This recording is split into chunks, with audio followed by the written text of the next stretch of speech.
Vamos a explicaros el tratamiento conservador de los ligamentos de la rodilla.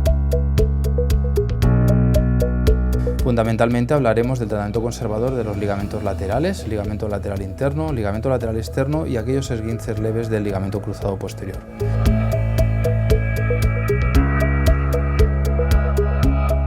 Tanto el ligamento lateral interno en sus grados desde un esguince leve a un esguince grave y el ligamento lateral externo en aquellos esguinces leves y medios pueden tratarse mediante tratamiento conservador. El tratamiento conservador consistirá en una inmovilización, ya sea con unas férulas de yeso, un yeso o una rodillera inmovilizadora, al que añadiremos o no suplementos biológicos como pueden ser los factores de crecimiento.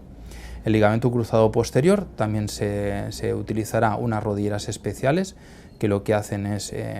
realizar un cajón anterior, es decir, una traslación de la tibia hacia adelante para dejar relajado el ligamento y que cicatrice mejor, y una infiltración con factores de crecimiento. El tiempo aproximado de la inmovilización rondará entre las 4 semanas aproximadamente,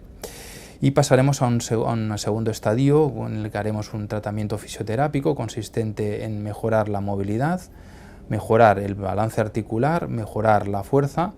consiguiendo un buen tono muscular tanto de cuádriceps como de isquiotibiales, luego movimientos de propiocepción y readaptación y giros, y una última fase de readaptación en la que iniciaremos la carrera y últimamente una readaptación y una reincorporación al trabajo con balón hasta llegar a la práctica deportiva. Oscila aproximadamente en un ligamento lateral interno entre los 6-8 semanas para la reincorporación, aproximadamente mismo tiempo en el lateral externo, siendo un poquito más largo en el cruzado posterior, llegando a los 3-4 meses aproximadamente.